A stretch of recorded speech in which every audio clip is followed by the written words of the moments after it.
إن صلاتي ونسكي ومحياي ومماتي لله رب العالمين. الحمد لله نحمده ونستعينه ونستغفره ونؤمن به ونتوكل عليه ونعوذ بالله من شرور أنفسنا ومن سيئات أعمالنا من يهده الله فلا مضل له ومن يضلله فلا هادي له ونشهد أن لا إله إلا الله وحده لا شريك له ونشهد أن سيدنا ومولانا وحبيبنا وشفيعنا وسندنا محمدا عبده ورسوله صلى الله تعالى عليه وعلى آله وأصحابه وأزواجه وذرياته وأهل بيته وسلم تسليما كثيرا كثيرا. أما بعد فأعوذ بالله من الشيطان الرجيم. بسم الله الرحمن الرحيم. ولله على الناس حج البيت من استطاع إليه سبيلا ومن كفر فإن الله غني عن العالمين. وقال النبي صلى الله عليه وسلم من ملك زادا أو راحلة تبلغه إلى بيت الله فلم يحج فلا عليه أن يموت يهوديا أو نصرانيا أو كما قال عليه الصلاة والسلام. محترم المقام حضرت سامعین کرام، عزیز نوجوانوں، ساتھیوں، اللہ رب العزت نے جو عبادات بندوں پر فرض فرمائے ہیں ان میں سے ایک اہم عبادت اور ایک اہم عمل وہ حج کا ہے۔ اللہ تبارک و تعالیٰ کے گھر کی زیارت اور حج کی ادائیگی یہ بہت اونچا اور عظیم الشان عمل ہے۔ اللہ نے جنہیں مال دیا ہے، استطاعت دی ہے، پیسہ دیا ہے، ان پر فرض فرمایا ہے۔ غریب آدمی، محتاج اور مسکین آدمی وہ نہیں جا سکتا اپنی مجبوریوں کی وجہ سے۔ اگر اللہ کسی کو بلا لے تو وہ اللہ کی نوازش اور اللہ کا کرم، لیکن اللہ نے جنہیں مال دیا ہے وہ جا سکتے ہیں، ان پر اللہ تبارک و تعالیٰ نے حج کو فرض فرمایا۔ بہت سارے لوگ ماحول اور معاشرے میں ایسے پائے جاتے ہیں، اللہ نے خوب مال دیا ہے، پیسہ دیا ہے، حیثیت والے ہیں اور دنیا کے بہت سے ساز و سامان ان کے پاس موجود ہے، لیکن وہ حج کا ارادہ نہیں کرتے۔ کیا سوچتے ہیں کہ بھئی کر لیں گے زندگی میں پھر کبھی حج۔ اب اس طریقے سے یہ زندگی ہماری ہمیشہ ہمیشہ کے لیے تو نہیں ہے۔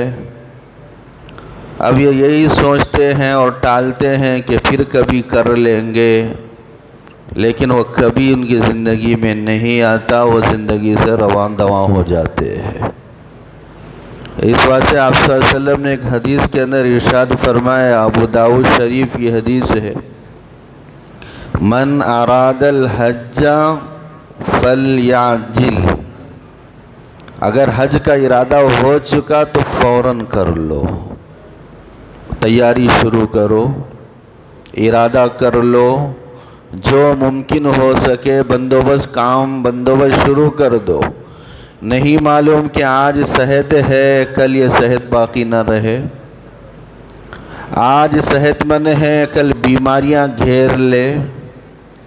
آج کچھ مسائل نہیں ہیں، کل مسائل گھیر لے، نہیں کہا جا سکتا۔ اس واسطے یہ امید میں، یہ بھروسے پر کہ کر لیں گے حج، مال اب موجود ہے، پیسہ اب موجود ہے، لیکن یہ سوچ کے کہ زندگی میں کر لیں گے، یہ بہت بڑی غلطی ہے۔ فوراً کرنا چاہیے۔ اللہ کی بارگاہ پر حاضری یہ بہت بڑی بات ہے۔ امام اعظم ابو حنیفہ رحمہ اللہ کے متعلق ہے کہ انہوں نے کئی حج کیے، 70 حج کیے۔ تو جو اللہ والے ہوتے ہیں، جنہیں اللہ سے تعلق ہوتا ہے، محبت ہوتی ہے، ان کے دل میں تو ایسی بے چینی اور بے قراری ہوتی ہے کہ میں اللہ کے در پر پہنچوں، اللہ کے در پر حاضری دوں۔ میرا مال لگتا ہے، میرا وقت لگتا ہے، یہ میرے لیے سعادت کی بات ہے۔ میں مال لگاؤں گا، میں اللہ کی بارگاہ پہ حاضری دوں۔ تو جس کے دل میں محبت ہوتی ہے واقعتاً، اور بہت سارے لوگ اس واسطے بھی نہیں کرتے، بیٹیوں کی شادی کا مسئلہ ہے، گھر کی تعمیر کا مسئلہ ہے، فلاں مسئلہ ہے، فلاں مسئلہ ہے، یہ سب حل ہو جائیں گے تو جب حج کو جائیں گے۔ اس طرح بھی بہت سارے لوگ انتظار میں بیٹھتے ہیں۔ مسائل زندگی کے کبھی ختم ہونے والے نہیں ہیں۔ ہم ختم ہو جائیں گے، ہم چلے جائیں گے، مسئلے ختم نہیں ہوں گے۔ بیٹیوں کی شادی کا مسئلہ اگر حل ہو گیا، بیٹوں کی شادی کا مسئلہ حل ہو گیا، تو پھر اب پوترے پوتریوں کی شادی، نواسے نواسیوں کی شادی، وہ مسئلہ بھی حل ہو گیا، ان کے بچوں کی شادی، مسئلے حل نہیں ہوتے۔ انسان سوچتا رہتا ہے، اب مسئلہ حل ہو جائے تو جاؤں، اب مسئلہ حل ہو جائے تو جاؤں، ذاتی گھر بہترین بنا لوں گا تو جب جاؤں گا۔ گھر بن جاتا ہے، اب فارم ہاؤس کی فکر ہو جاتی ہے، اب پلاٹا خریدنے کی فکر، زمین خریدنے کی فکر، پراپرٹی بڑھانے کی فکر۔ وہ پراپرٹی اگر حاصل کر لوں جب جاؤں گا، ایک پراپرٹی بن گئی، اب دوسری پراپرٹی خرید لوں گا جب جاؤں گا، فلاں کام کر لوں گا جب جاؤں گا۔ آدمی کا ذہن ایسے ہی چلتا جاتا ہے، مسائل بکھرتے ہی جاتے ہیں، ختم نہیں ہوتے۔ اس واسطے اللہ نے مال دیا ہے، مسائل ہے تو مسائل سے نہ گھبرائیے۔ وہ جگہ ایسی ہے وہاں مسائل حل ہوتے ہیں، یاد رکھ لیجئے آپ، مسائل وہاں پر حل ہوتے ہیں۔ اللہ اگر اپنے در پر کسی کو بلاتے ہیں تو اس کے مسائل بھی حل فرماتے ہیں۔ آدمی نماز نہیں پڑھتا، کیوں نہیں پڑھتا؟ میرے پاس وقت نہیں ہے، میں کاروبار کرنا ہے، بزنس کرنا ہے، لیکن مسائل نماز سے حل ہوتے ہیں۔ جو بندہ نماز کی بھی فکر کرتا ہے، بزنس کی بھی فکر کرتا ہے، تو اللہ اس کے بزنس کو بھی بڑھاتے ہیں اور اس کے مسائل کو بھی ایک جگہ کر دیتے۔ ایک حدیث کے اندر آتا ہے، آپ صلی اللہ علیہ وسلم نے فرمایا، جو بندہ اپنے آپ کو اللہ کی عبادت کے لیے فارغ کر لیتا ہے، میں اللہ کی عبادت کروں گا، کاروبار بھی کروں گا، اللہ کی عبادت بھی کروں گا، بچیوں کی شادی بھی کرنا ہے، اللہ کی عبادت بھی کرنا ہے، گھر بھی بناؤں گا، اللہ کی عبادت بھی کرنا ہے، بقدر ضرورت دنیا بھی حاصل کروں گا، لیکن میری زندگی کا مقصد اللہ کی عبادت ہے، نماز میری زندگی کا مقصد، روزہ میری زندگی کا مقصد، عمرہ میری زندگی کا مقصد، حج میری زندگی کا مقصد، اللہ کی بندگی میری زندگی کا مقصد، تو اللہ تبارک و تعالیٰ ایسے بندے کے بکھرے ہوئے مسائل کو جمع فرما دیتے۔ حدیث کے اندر آتا ہے، مسائل بکھرے ہوئے ہیں، اللہ ان مسائل کو جمع فرما دیتے۔ دل میں جو فخر و فاقے کا ایک ڈر ہوتا ہے، وہ ڈر ختم کر دیتے ہیں۔ دو چیزوں کا انعام ملتا ہے۔ دل میں جو ہمیشہ ڈر لگا ہوا ہوتا، مال چلا جائے گا، پراپرٹی چلی جائے گی، کل کیسا ہوگا، فیوچر کیسا ہوگا، مستقبل کیسا ہوگا، یہ دل کا ڈر ختم کر دیتے، اور مسائل جو بکھرے ہوئے ہیں ان کو جمع کر دیتے۔ تو حج کا جو ارادہ کرتے ہیں، تو انہیں یہ سمجھنا چاہیے کہ میرے مسائل وہاں حل ہوں گے، مسائل اور پھیلیں گے نہیں۔ اس واسطے انہیں ہمت کرنا چاہیے۔ اور پھر میں بھی ایک کتاب کا مطالعہ کر رہا تھا تو لکھا ہوا ہے، حسن بصری رحمۃ اللہ علیہ نے لکھا احادیث کی روشنی میں، اور مکے والوں کو خط بھیجا اور کہا کعبۃ اللہ کے ارد گرد 15 یا 17 مقامات ایسے ہیں جہاں پر اللہ بندے کی دعا ضرور قبول فرماتے۔ بندہ مانگے اور اللہ نہ دے، ایسا ہو ہی نہیں سکتا۔ بندہ مانگے، بندہ سوال کرے اور اللہ نہ دے، ایسا ہو ہی نہیں سکتا۔ اور بہت سے علماء نے تو اپنا تجربہ لکھا ہے، ذاتی تجربہ لکھا ہے۔ وہ یہ بہت سارے حج عمرے پہ گئے ہوں گے تو دیکھا ہوگا ملتزم ایک مقام ہے، کہاں ہے؟ حجر اسود اور جو بیت اللہ کا دروازہ ہے اونچائی پر جہاں لوگ ہاتھ رکھتے ہیں، تو دروازہ اور حجر اسود کے درمیان کا جو حصہ ہے اس کو ملتزم کہا جاتا ہے۔ ملتزم کے معنی چمٹنے کی جگہ۔ تو ملتزم جو بیت اللہ اور حجر اسود کے درمیان کا حصہ ہے، وہاں پر علماء نے اپنا ذاتی تجربہ پیش کیا ہے۔ وہ یہ ہے کہ وہاں ہم نے جو دعا مانگی ہے وہ دعا قبول ہوئی، چاہے آپ عمرے پر جا کر مانگیے یا حج پر جا کے مانگیے۔ اور حضرت عبداللہ ابن عباس رضی اللہ عنہ نے ایک مرتبہ، دوسرے لوگ ساتھ میں موجود تھے، انہوں نے وہ جو ملتزم ہے تو ملتزم سے وہ جو دیوار کا حصہ ہے بیت اللہ کی، وہاں پر اپنا سینہ لگا دیا اور چہرہ لگا دیا اور اپنے دونوں ہاتھوں کو اس طرح بلند کیا اور پھر دعا کی بہت دیر تک۔ پھر پلٹ کر آئے اور کہا کہ میں نے نبی علیہ السلام کو اسی طرح دعا کرتے ہوئے دیکھا۔ اور پھر فرمایا کہ یہاں جو دعا کی جاتی وہ دعا کبھی رد نہیں ہوتی، ضرور قبول ہوتی۔ تو ہم سمجھ رہے ہیں کہ وہاں جائیں گے تو مسائل ہمارے حل نہیں ہوں گے۔ میں کہہ رہا ہوں وہاں جائیں گے تو مسائل حل ہوں گے۔ اور پھر علماء نے لکھا طواف جہاں کیا جاتا ہے جسے مطاف کہتے ہیں، وہاں جو بندہ دعائیں کرتا ہے وہ دعائیں رد نہیں ہوتی۔ مقام ابراہیم ہے، وہاں جو دعا کی جاتی ہے وہ دعا بھی ضرور قبول ہوتی ہے۔ اور میزاب رحمت ہے، جہاں سے اوپر سے پانی گرتا ہے، وہاں اس کے نیچے ٹھہر کر دعا کی جاتی ہے، دعا قبول ہوتی ہے۔ حتیم جو بیت اللہ کے اندر کا حصہ ہے، جو باہر میں ہے، اس کے اندر جا کر دعا کی جاتی ہے، دعا قبول ہوتی ہے۔ بیت اللہ کے اندر جا کر دعا کرے تو دعا قبول ہوتی ہے۔ اور صفا کے اوپر ٹھہر کر، صفا پہاڑی پر اور مروہ پر ٹھہر کر دعا کی جاتی ہے، دعا ضرور قبول ہوتی ہے۔ اور دوڑنے کے درمیان جو دعا کی جاتی ہے وہ بھی دعا ضرور قبول ہوتی ہے۔ میدان عرفات کے اندر دعا قبول ہوتی ہے۔ گزشتہ میں نے ذکر کیا تھا میدان عرفات میں حاجیوں کی جو دعا اللہ قبول کرتے ہیں، شیطان چیخیں مارتے ہوئے وہاں سے بھاگتا ہے۔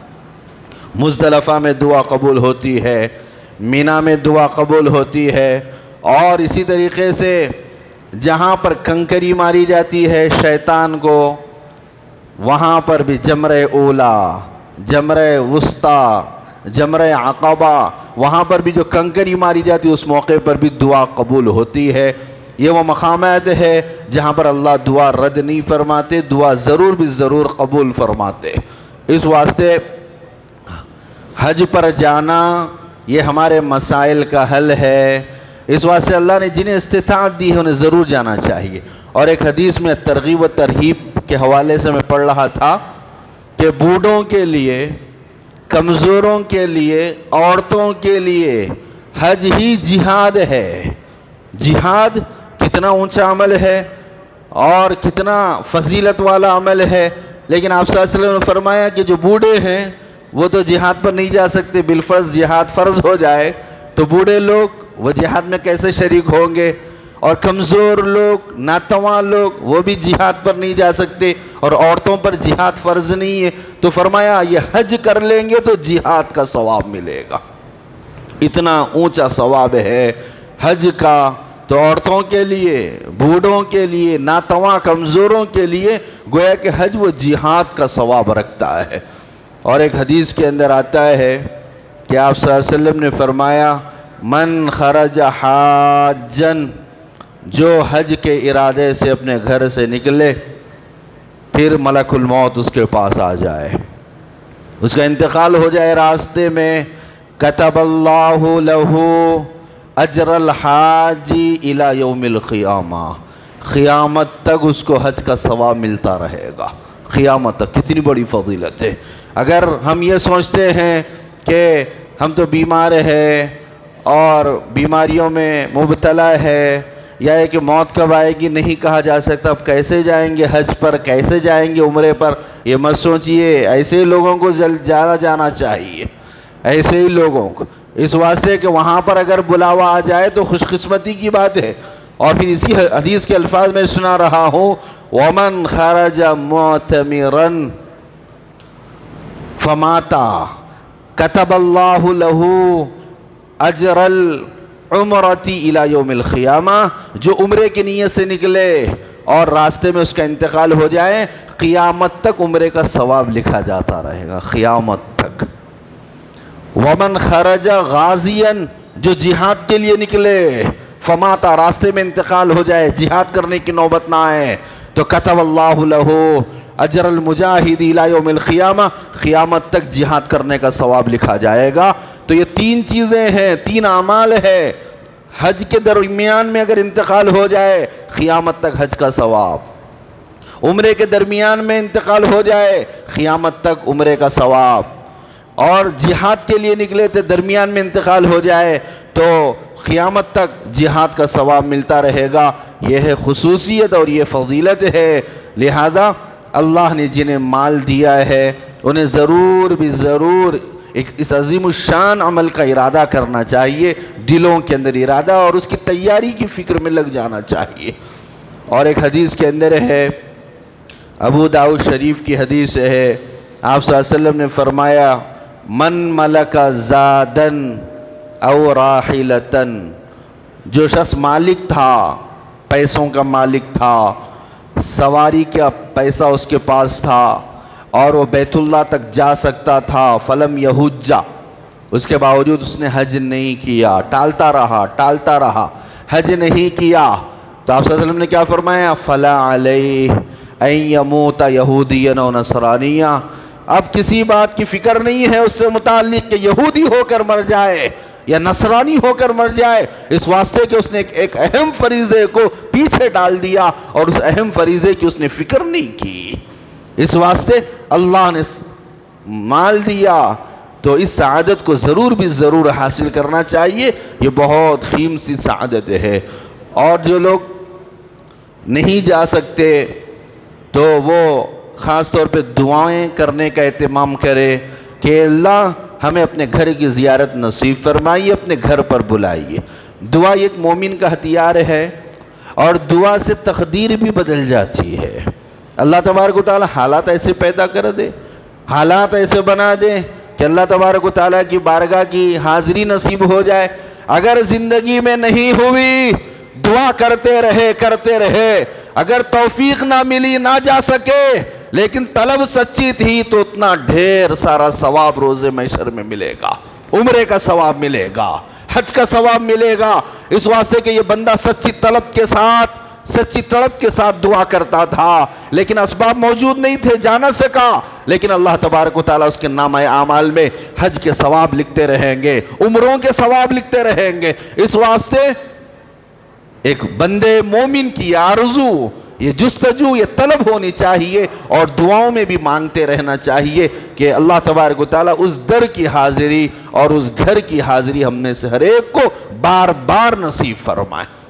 لہذا جو حضرات حج پر روانہ ہونے والے ہیں یا جا رہے ہیں تو ان سے گزشتہ بھی کہا گیا کہ وہ مسائل کو معلوم کر کے، آداب کو معلوم کر کے، فضائل کو سیکھ کر، مسائل کو سیکھ کر جانے کی کوشش کرے تاکہ زیادہ سے زیادہ فائدہ ہو، اور جو جانے والے ہیں ان سے خاص طور پہ دعاؤں کی بھی گزارش ہمیں کرنا چاہیے کہ وہ ہمارے لیے ان مقدس مقامات کے اندر دعا کرے تاکہ ہمارے دنیا اور آخرت کے مسائل بھی حل ہو۔ اللہ تبارک و تعالیٰ سے دعا ہے جو باتیں کہی سنی گئی ہے اس پہ توفیق عمل نصیب فرمائے، حاجیوں کے حج کو قبول فرمائے، جو ارادہ رکھتے ہیں اللہ تعالیٰ ان کے ارادوں کو بھی قبول و منظور فرمائے۔